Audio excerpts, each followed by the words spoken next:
ሰላም እንደምን አላችሁ የዩቲዩብ ተከታታዮች። ዛሬ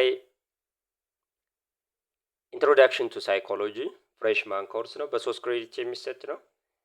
ስለዚህ እሱን አቀርብላችኋለሁ። ቻፕተር 2 ፓርት 1 ነው።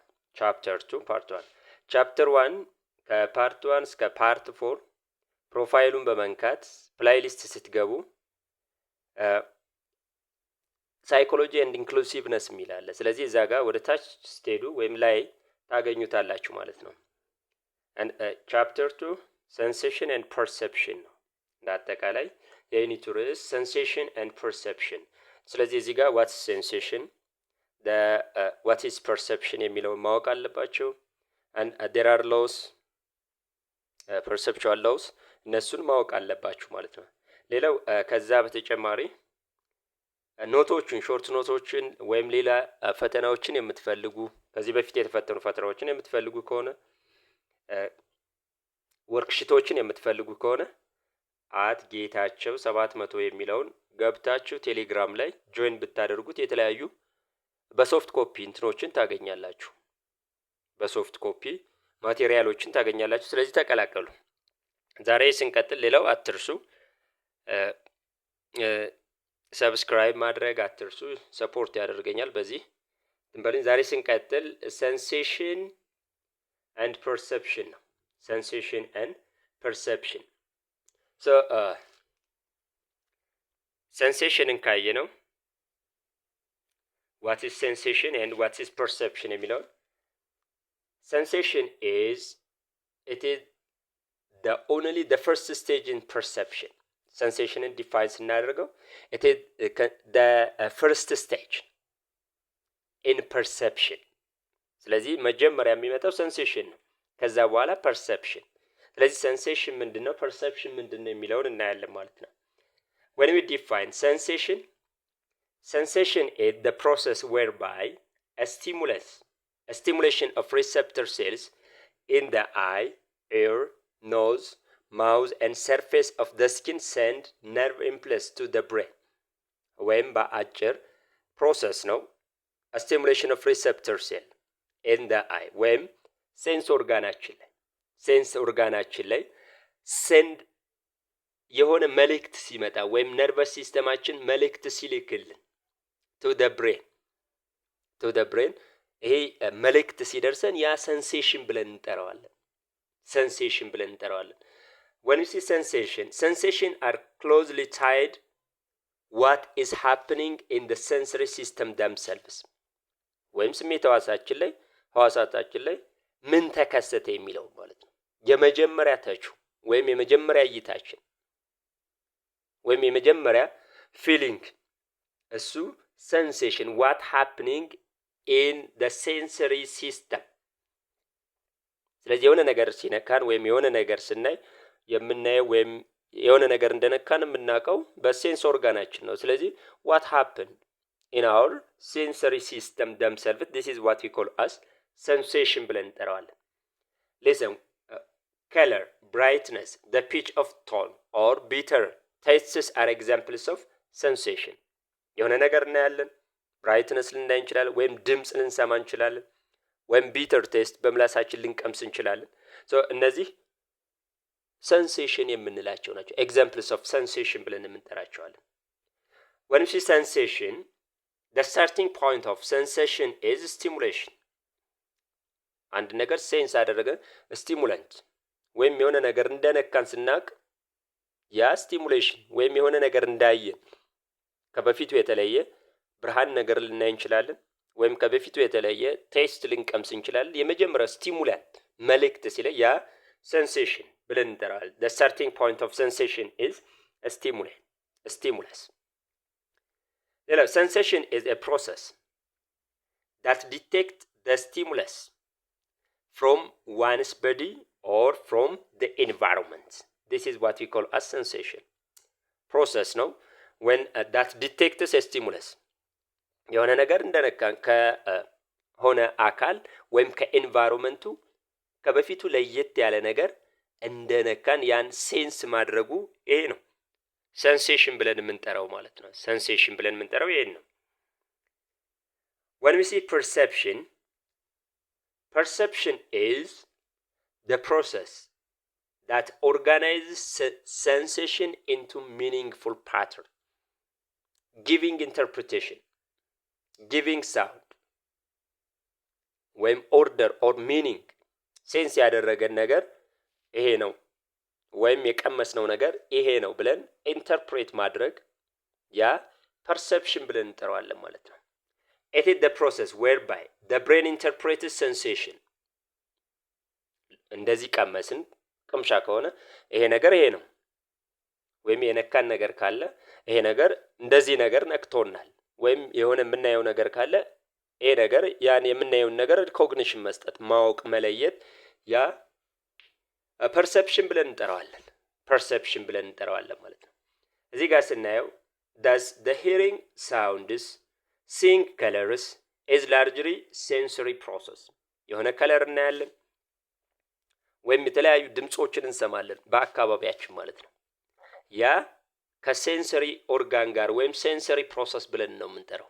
ሴንሰሪ ብለን እንጠራው ሴንሰሪ ፕሮሰስ ብለን ነው የምንጠራው ማለት ነው። ከዚህ ሴንስ ከምናደርገው forming melody, detecting pattern and shape is largely perceptual process. ሼፑን እንለያለን ወይም we may detect the patternን አይደንቲፋይ ልናደርግ እንችላለን በአእምሮአችን ወይም forming melody ከድምጾቹ ሁሉ ለየት ያለውን ምንፈልገውን ልንመርጥ እንችላለን። ያ perception ብለን እንጠራዋለን። ብዙ ድምጽ እንሰማለን፣ ብዙ ነገር እናያለን። ከዛ ውስጥ እኛ የፈለግነውን አንዱን ለይተን ይሄ እንደዚህ ነው ሰሌክት አድርገን ወይም ደግሞ ሼፑን የተለያዩ ነገሮችን እናያለን። ከዛ መካከል አንደኛውን ሼፕ ስንለይ ወይም ሪኮግኒሽን ስንሰጥ ያ perception ብለን እንጠራዋለን። perception ብለን የምንጠራው ይሄን ነው ማለት ነው። perception ብለን የምንጠራው ባጭሩ ምንድነው? sensation ለምሳሌ ከርቀት የሆነ ሙቪንግ ኦብጀክት ልናይ እንችላለን። ከርቀት በዲስታንስ ማለት ነው። ነገር ግን ከሰከንዶች በኋላ የሚመጣው ነገር መኪና ነው ልንል እንችላለን። ሼፑን አይተን እንደዚህ አይነት መኪና እየመጣ ነው ወይም የዚህ አይነት ከለር ነው የሚታየን ብለን ሪኮግኒሽን ወይም ኢንተርፕሬት ስናደርግ የምናየውን ነገር ያ perception እንላለን። የመጀመሪያ እይታችን ግን sensation ብለን እንጠራዋለን ማለት ነው። ስለዚህ there are laws which is called as the sensory laws. ሁለት ሎዎች አሉት፣ ህጎች አሉት። አንደኛው sensory threshold ነው፣ ሁለተኛው sensory adoption ነው። There are two laws of sensation, sensory threshold and sensory adoption. ስለዚህ what is sensory threshold and what is sensory adoption የሚለውን እናያለን ማለት ነው። ያው ፈጠን እያልን እናያለን። sensory threshold, it is a minimum point of intensity a sound can detect. የሆነ ሳውንድ እንሰማለን። ስለዚህ ያ ሳውንድ ሚኒመም አማውንቱ ዲቴክት ወይም ሂር ከሰማ ነው ያ ሰንሴሽን ብለን እንጠራዋለን ማለት ነው። ስለዚህ ሴንሰሪ ትሬሽሆልድ ብለን የምንጠራው ይሄን ነው። a minimum point of intensity a sound can be detect ወይም አበበ ብሎ 100 ጊዜ ቢጠራ አንድ ሰው አትሊስት ሚኒመም አማውንት ኦፍ ሳውንዱን ወይም ኢንቴንሲቲውን 50 ጊዜ የምንሰማው ከሆነ ያ ሴንሰሪ ትሬሽሆልድ ብለን እንጠራዋለን ማለት ነው። ሴንሰሪ ትሬሽሆልድ ብለን እንጠራለን። there are two laws of sensory threshold. ሁለት እንትኖች አሉ ሴንሰሪ ትሬሽሆልድ። አንደኛው the law of absolute threshold ብለን የምንጠራው ነው። the law of absolute threshold, when we define this, the law of absolute threshold, it is the minimum amount of a stimulus a person can detect, which is called as the absolute threshold or Lyman. ምንድነው? the law of absolute threshold, a minimum amount of a stimulation. አሁን እንዳልኳቸው አበበ ብሎ የሚጠራ ሰው ካለ ሚኒመም አማውንት ኦፍ አበበ የሚለው መስማት ያ the law of absolute threshold ብለን እንጠራዋለን ማለት ነው። 50 ጊዜ ቢጠራ 20 አትሊስት የተወሰኑ ሚኒመሙን ሰማ ነው ካል the law of absolute threshold አበበ የሚለው ቃል አትሊስት ሚኒመም አማውንት ኦፍ ይሄ ድምጽ ዲቴክት ካደረገን the law of absolute threshold ብለን እንጠራዋለን ወይም ሊመን ብለን እንጠራዋለን። the minimum level of a stimulation that can detect 50% of the time when a stimulus presented over and over again. This is what we call as the law of absolute threshold. At least 50% to detect. ይሄ ማለት 10 ጊዜ አበበ ብሎ የሚጠራ ሰው ካለ አትሊስት አምስቱን ሳውንድ አበበ የሚለው ዲቴክት ካደረገን ወይም ከሰማ ነው ያ the law of absolute threshold ብለን እንጠራዋለን ማለት ነው። 10 ጊዜ አበበ ብሎ ደጋግሞ ቢጠራ አምስቱን መስማት ሚኒመም የሚባለው ይሄ ነው። ሚኒመም። ስለዚህ ያ ዲቴክት ካደረገን the law of absolute threshold ብለን የምንጠራው ይሄን ነው ማለት ነው። when see the absolute threshold ብለን የምንጠራው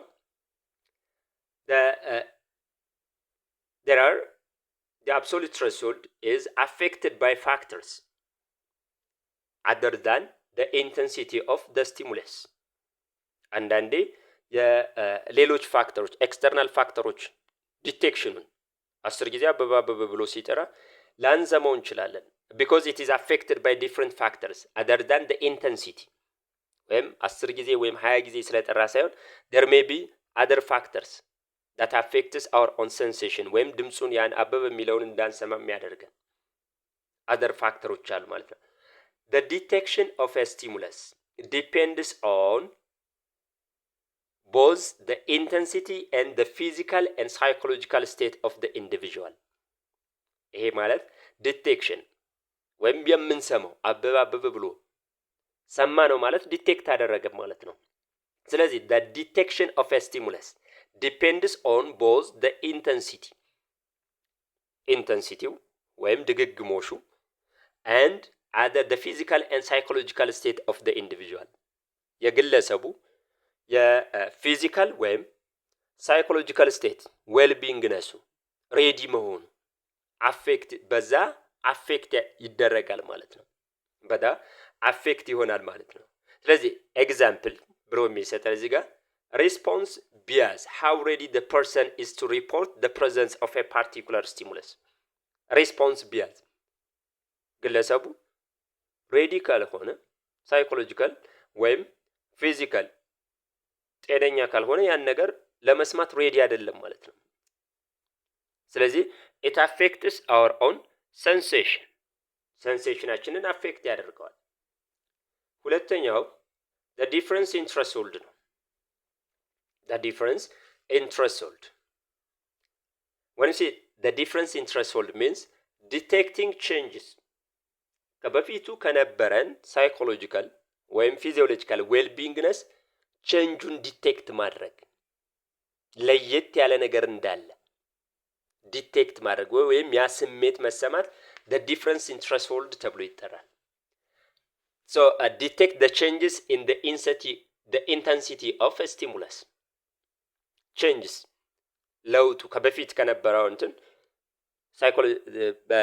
ከነበረን ሳይኮሎጂካል ወይም ፊዚካል ዌልቢንግነስ ለየት ያለ ነገር እንደነካል ያን ቼንጁን ዲቴክት ማድረግ the difference threshold ተብሎ ይጠራል። the minimum amount of changes that can detect is called difference threshold. ከበፊቱ ከነበረን ለምሳሌ አበበ ሚል ስም የሚጠራ እንትን ላንሰማ እንችላለን። ስለዚህ ይሄ መጀመሪያው የሳይኮሎጂካል ዌልቢንግነሳችን ነው። ነገር ግን ሲጣራ አበበ የሚል ከበፊቱ ለየት ያለ ድምጽ ዲቴክት ካደረገን ሚኒመም አማውንቱን ዲቴክት እንዳደረገን ቼንጁን ከበፊቱ ከነበረው ኤንቫይሮንመንት ለየት ያለ ነገር እየሰማ እንደሆን ማወቅ ይሄ the difference threshold ብለን እንጠራዋለን። a minimum amount of changes that can detect is called difference threshold ብለን እንጠራዋለን። the difference threshold ይሄ የthreshold ሁለተኛው ህግ ነው። threshold ሁለተኛው ህግ ነው ማለት ነው። ሌላው it varies from person to person ዲቴክት የሚያደርገው ከኢንዲቪጁዋል ይለያያል ወይም ከኦኬዥን ቱ ኦኬዥን ይለያያል። the readiness of the individual the physical and psychological readiness of the individual it affects to sense the changes changeun sense it defines ሲደረግ the difference threshold as a minimum changes in the stimulus that can detect 50% of the time by a given person. ለምሳሌ ቫይብሬተር ሊኖር ይችላል። ስለዚህ 10 ጊዜ ቫይብሬት ሰውነታችን ላይ ቫይብሬት ቢያደርግ አትሊስት 50%ቱን ቫይብሬት እያደረገን ከበፊቱ ፊዚካል ዌልቢንግ ነሳችን ለየት ያለ ነገር እየነካን እንደሆን ሴንስ ማድረግ ሚኒመሙን ዲቴክሽኑን ሴንስ ማድረግ ያ the difference threshold ብለን እንጠራዋለን። ሚኒመም የሚባለው ደግሞ 10 ጊዜ ቫይብሬት ቢነካን 50%ቱ ማለት ነው። አምስቱን ቢያንስ ከሰማን the difference thresholdን ዲቴክት አደረግን ማለት ነው። ይሄ ነው ማለት ነው። the difference in threshold is called just noticeable difference. just noticeable difference ማለት ከበፊቱ noticeable ቫይብሬት እያደረገን እንደሆነ ኖቲፊኬሽን ይደርሰናል ማለት ነው። ኖቲፋይ ያደርገናል። ሴንስ ኦርጋናችን ምን ቫይብሬተር እየነካን እንደሆን ያን ሪኮግኒሽን መስጠት ይሄ just noticeable difference ብለን እንጠራዋለን። the difference in threshold is called just noticeable difference. the amount of changes in intensity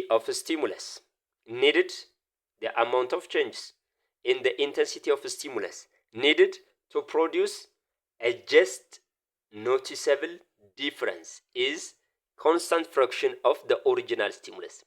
ስለዚህ at least it needed to produce just noticeable ከበፊቱ የተለየ ቫይብሬት እየነካን እንደሆነ ያን ዲፍረንስ ዲቴክት ማድረግ ነው።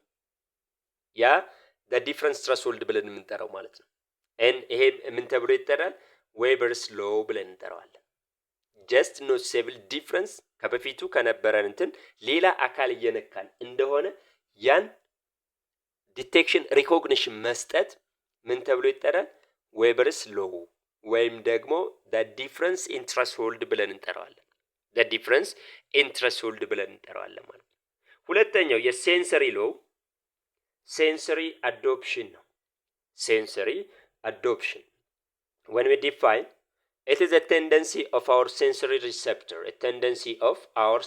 receptor to have decreasing responsiveness to unchanging stimulus is called sensory adoption ወይም sensory adaptation ብለን የምንጠራው adopt ማለት መለማመድ ማለት ነው። so decreasing response despite the repeated attack or stimulus ይሄ ቫይብሬት ቢያደርገን ወይም አበበ ብሎ ቢጠራ 10 ጊዜ ምንም አይነት ሪስፖንስ አለመስጠት ወይም ዲክሪዚንግ ሪስፖንስ ያ የሴንሰሪ አዶፕሽን ብለን እንጠራዋለን ማለት ነው። ሴንሰሪ አዶፕሽን lets you detect potentially important changes in your environment while ignoring unchanging aspects of it. let you detect a potential important changes ከበፊቱ ኤንቫይሮንመንት የተለየ ዲቴክት የሚያደርገን ነገር ሊኖር ይችላል በኤንቫይሮንመንቱ ወይም በሰራውንዲንጉ ማለት ነው። ነገር ግን ምንም ነገር እንዳልተፈጠረ ምንም ነገር እንዳልሰማን ማለፍ ይሄ ሴንሰሪ አዶፕሽን ብለን እንጠራዋለን ማለት ነው። for example when vibrates repeatedly stimulates your skin you stop noticing them. vibrator ተች ቢያደርገን ወይም በተደጋጋሚ ቢነካን ከጊዜ በኋላ ምን መልስ አለመስጠት ገና መጀመሪያ ሲነካን የሆነ ፊዚዮሎጂካል ሪስፖንስ ልንሰጥ እንችላለን። ነገር ግን ከጊዜ በኋላ አዶፕት እናደርገው እንለማመደውና ያ ቫይብሬተር መጥቶ ሲነካን ምንም አይነት የፊዚዮሎጂካልም ሆነ ፊዚካል ሪስፖንስ አለመስጠት ያ ሴንሰሪ አዶፕሽን ብለን እንጠራዋለን ማለት ነው። ሴንሰሪ አዶፕሽን ብለን እንጠራዋለን። ስለዚህ ሁለት ሴንሰሪ ሎ አለ፣ የሴንሰሪ ትሬስሆልድ እና ሴንሰሪ አዶፕሽን። ሴንሰሪ ትሬስሆልድ ሁለት አይነት ነው። the law of absolute threshold and the difference in threshold እሱን አየ ማለት ነው። ሁለተኛው perception ነው።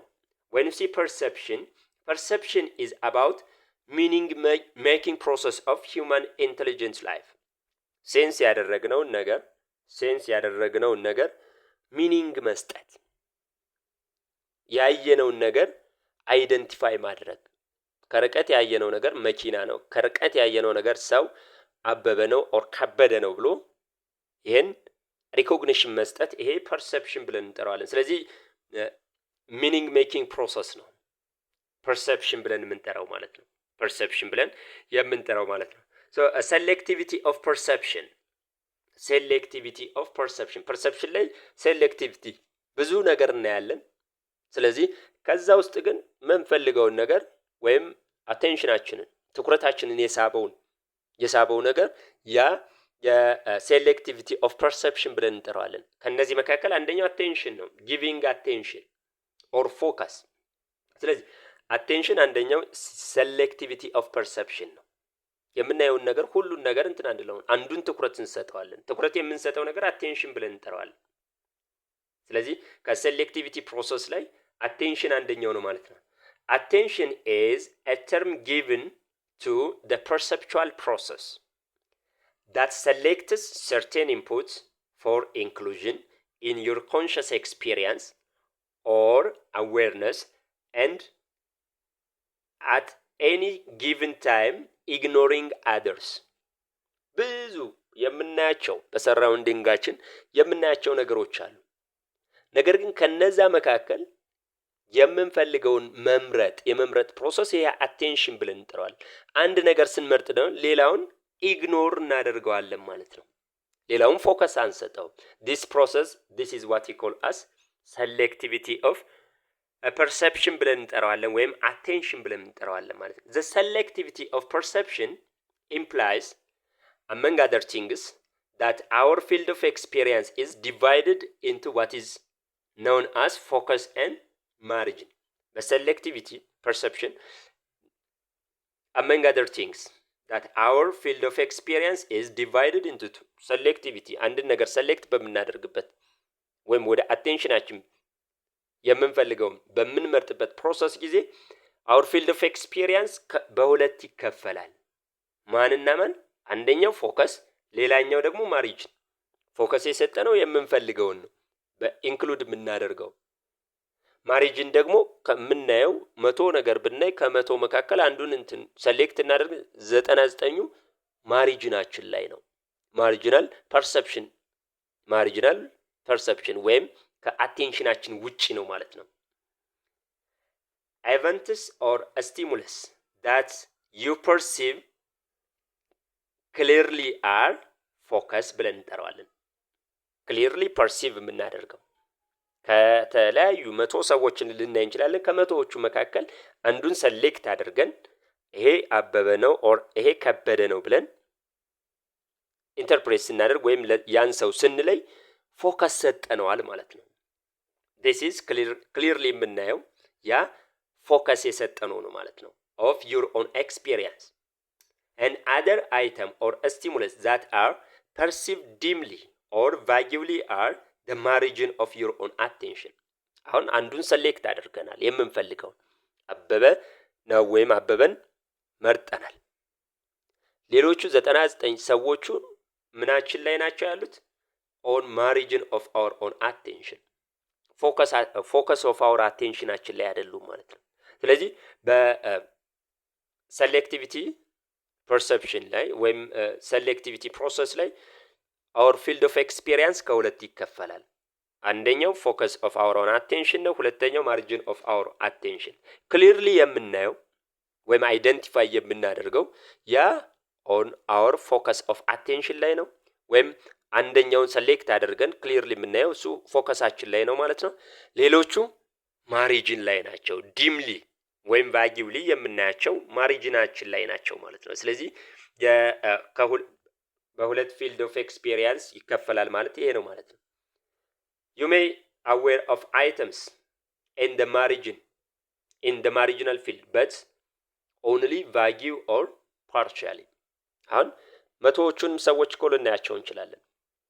ነገር ግን እነዚህን 100ዎቹ ፎከስ ሰጠን አይደለም የምናያቸው። ዲምሊ በግልጽ አናያቸውም ወይም ፓርሻሊ በከፊል ነው የምናያቸው። እናያቸዋለን ግን ፎከስ ሰጠን ክሊርሊ አናያቸው። ክሊርሊ የምናያቸው አይተሞች ፎከስ ኦፍ አወር አቴንሽን ላይ ናቸው። ፓርሻሊ ወይም ቫጊውሊ የምናያቸው ደግሞ ማሪጅን ኦፍ አወር አቴንሽን ብለን እንጠራቸዋለን ማለት ነው። ስለዚህ there are factors that affecting paying attention attention እንድንሰጥ ወይም ለነገሮች ትኩረት እንድንሰጥ ፋክተሮች አሉ አቴንሽን እንድንሰጥ የሚያደርጉን ማለት ነው። ሶ እነዚህ አቴንሽኖች ኤክስተርናል እና ኢንተርናል ፋክተርስ that affects our own attention ሶ የመጀመሪያው ኤክስተርናል ፋክተሮች ምንድን ናቸው የሚለውን that affects our own attention factors that are generally found in the object or a stimulus to be perceived ኤክስተርናሊ የምናገኛቸው የሚዳሰሱ የሚጨበጡ ኤክስተርናሊ የምናያቸው እነዚህ ኤክስተርናል ፋክተር ብለን እንጠራቸዋለን።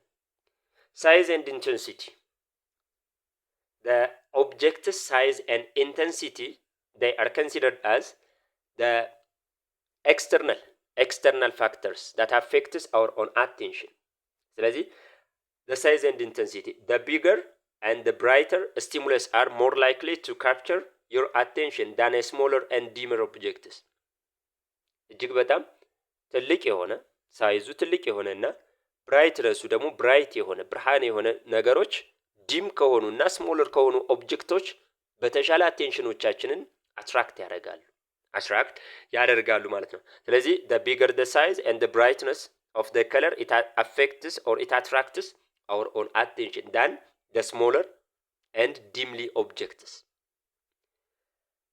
that is why announcement እዚህ ጋር የምናየው announcement ማስታወቂያዎች notice are written in big and block letter ለዛም ነው አቴንሽን ለመሳብ ነው እነዚህ ማስታወቂያዎች በትልልቁና በብሎክ ሌተር ወይም በካፒታል ሌተር የሚጻፉበት ትልቁ ምክንያቱ አቴንሽንን ለመሳብ ነው ማለት ነው።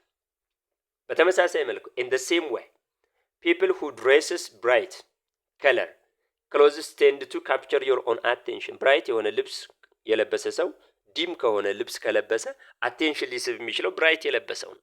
ስለዚህ the color and intensity it affects our own attention the size and intensity ሁለተኛው which considered as the external factor that affects our own attention is repetition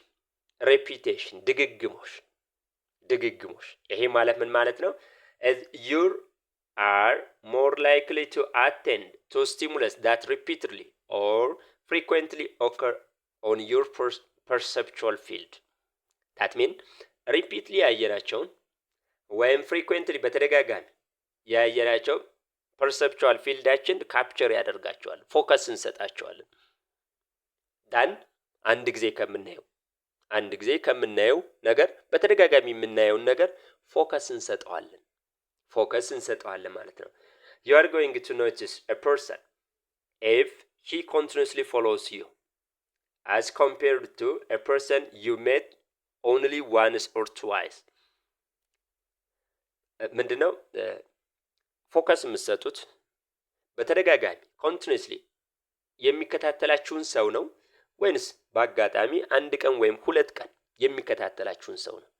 ይሄ ሰው ለምንድን ነው የሚከታተለን ብለን በተደጋጋሚ የሚከታተለን የሚያየንን ሰው we may give our own attention than that of አንድ ጊዜ ወይም ሁለት ጊዜ ከሚያየን ካገኘነው ሰው ጋር ስናነጻጽረው ማለት ነው። ስለዚህ repetition ትልቅ ፋክተር ነው ማለት ነው። ለዛም ነው that is why the slogans advertisement announcement are repeatedly continuously to audiences and spectator ለዛም ነው ማስታወቂያዎች አድቨርታይዝ እነዚህ የማስታወቂያ ስራዎች በተደጋጋሚ የሚሉት አቴንሽንን ለመሳብ ነው ማለት ነው። አቴንሽን ለምሳሌ repetition attention ስለዚህ in the word repetition is attention getting አንድን ነገር ሪፒት ካደረግነው አቴንሽን ያገኛል ማለት ነው በተደጋጋሚ ስንደግሞ ማለት ነው። however no matter እዚህ ጋር የሚለው ምንም ይሁን እዚህ ጋር የሚያፈርሰው ነገር አለ no matter how the big or the bright a stimulus is or else no matter how frequent it may occur you may not give attention as if it occurs in the same way all the time አሁን repetition በተደጋጋሚ ሊሆን ይችላል ወይም ትልቅ ሊሆን ይችላል ወይም ብራይትነሱ ደማቅ ሊሆን ይችላል አቴንሽን ላንሰጠው ምን ሲሆን ያ ነገር ተደጋጋሚ በተመሳሳይ አይነት ምናየው ከሆነ አቴንሽን ላንሰጠው እንችላለን። ስለዚህ ሪፒትድ ቢሆንም ቢገር ቢሆንም ብራይትነስ ቢሆንም ነገር ግን አቴንሽናችን ማንሰጥበት ምክንያት ምንም ደሴም ወይ የሚቀርብ ከሆነ በተደጋጋሚ እንትን አቴንሽን ያሰለቸናል ማለት ነው። ስለዚህ ለየት ያለ ነገር እንትን ካላልን አቴንሽናችንን ላንሰጠው እንችላለን ማለት ነው። ሌላው ሶስተኛው አቴንሽናችንን አፌክት ከሚያደርጉት ነገር መካከል ሙቭመንት ነው። ሙቭመንት attention is moving or movement. Moving objects tend to get your own attention more than unmoving or non-moving or stagnant objects. Moving objects more attentionaችንን ተንቀሳቃሽ ነገሮች አቴንሽናችንን ትኩረታችንን ይስባሉ than that of non-moving or stagnant objects. ስታክ ካደረገ ወይም ከቆመ ኦብጀክት ጋር ስናነጻጽረው moving objects more likely to attract our own attention. እዚህ ጋር እንትን your eye are involuntarily attracted to movement the way the butterflies are attracted to light. ልክ butterfly ላይት አትራክት እንደሚያደርጋት እኛም moving objects ሳንፈልገው አቴንሽናችንን ይስቡናል ማለት ነው። so moving objects are more likely attract our own attention that non-moving objects or stagnant objects. ስለዚህ moving ሌላኛው ነው ማለት ነው። in general a stimuli in the environment that are bigger and brighter or more frequently occurring or newer or moving are likely to get your own or our own attention than the others. ከዚህ ጋር ስናነጻጽር ትልልቅ የሆኑ bright more frequently occurring objects they are more likely to attract our own attention. ከሌሎቹ አቴንሽኖቻችንን ሊስቡን የሚችሉ ሙቭመንቶች እነዚህ ናቸው ማለት ነው። ሁለተኛው the factor that affects our own attention is internal or psychological factors. የመጀመሪያው external factors ናቸው. the external factors. so internal or psychological factor there are two internal factors that affect our own attention. አንደኛው set or expectancy. when we say set it refers to the idea that you may be ready and prepared for a certain kind of sensory inputs. program ሊኖረን ይችላል ሴት ያደረግነው ፕሮግራም እቅድ ሊኖረን ይችላል ወይም የምንጠብቀው ነገር ሊኖረን ይችላል ኤክስፔክት የምናደርገው ነገር ሊኖረን ይችላል ማለት ነው። ስለዚህ ለምሳሌ የጓደኛችንን ስልክ የምንጠብቅ ከሆነ ስልክ በጮኸ ቁጥር አቴንሽናችንን ይስበናል። የስልኩ ጩኸት ወይም ድምጽ አትራክት ያደርጋል። ምክንያቱም ጓደኛዬ ይደውላል ብለን ኤክስፔክቴሽን ስላለን ስለዚህ set or expectancies it are more attracts our own attention or the factors that to attract our own attention. ሌላኛው motive and needs psychological or the internal factors our own needs or motives. There are different between you and your friends in what you select to perceive as the result of the difference. አይደለም አንድ ግለሰብ ከሌላኛው ከጓደኞቻችን ጋር በሰሌክት ወይም የሆነ ነገር perceive ዲፍረንስ ልናመጣ እንችላለን። ምክንያቱም ምንድነው የተለያየን ሰዎች እስከሆነ ድረስ ሞቲቫችንና ፍላጎታችንና ኒዳችን የተለያየ እስከሆነ ድረስ የተለያየ ነገር አትራክት ሊያደርገን ይችላል ወይም አንድ አይነት ነገር ሁላችንም አትራክት ሊያደርገን ይችላል። ምክንያቱም የተለያየ ሞቲቭ ኤንድ ኒድ ስላለን ማለት ነው። ኒድ ስላለን ውሃ የጠማው ሰው ፊልም አትራክት ሊያደርገው ይችላል። ወይም የራበው ሰው ስፖርት ማየት ወይም እግር ኳስ ማየት አትራክት ሊያደርገው ይችላል። ስለዚህ our own motive and needs are the factor which is considered as an internal or psychological factors that attracts our own attention. ሌላው example እዚህ ጋር example የሚሰጠው people who are hungry, thirsty or sexually aroused are likely to pay attention to events in the environment which will satisfy their needs. የራበው ረሃቡን ሳትስፋይ የሚያደርግለት ነገር ነው። ምን የሚለው አትራክት የሚያደርገው ወይም አቴንሽኑን የሚስበው ማለት ነው። እንደዚሁ የጠማውም ሰው እንደዛው። ስለዚህ ያን ጥማቱን ማርካት ነው፣ ረሃቡን ማስታገስ ነው ማለት ነው። ስለዚህ our own need and motives are considered as the internal factors that affects our own attention። ስለዚህ አንድ ግለሰብ ከሌላኛው ግለሰብ የተለያየ ኒድ እና ሞቲቭ ስላላቸው አንድ አይነት ነገር አትራክት አያደርጋቸውም አቴንሽናቸውም ማለት ነው። ይሄ ነው። ታንክ ዩ ፎር ዩር ሊስኒንግ። ፓርት 2 ደግሞ በሚቀጥለው አቀርብላችኋለሁ። ስላዳመጣችሁኝ አመሰግናለሁ። ላይክ ሰብስክራይብ ማድረግ አትርሱ። ጥያቄዎችን በሚቀጥለው አቀርብላችኋለሁ ዩኒት 2 ላይ። ታንክ ዩ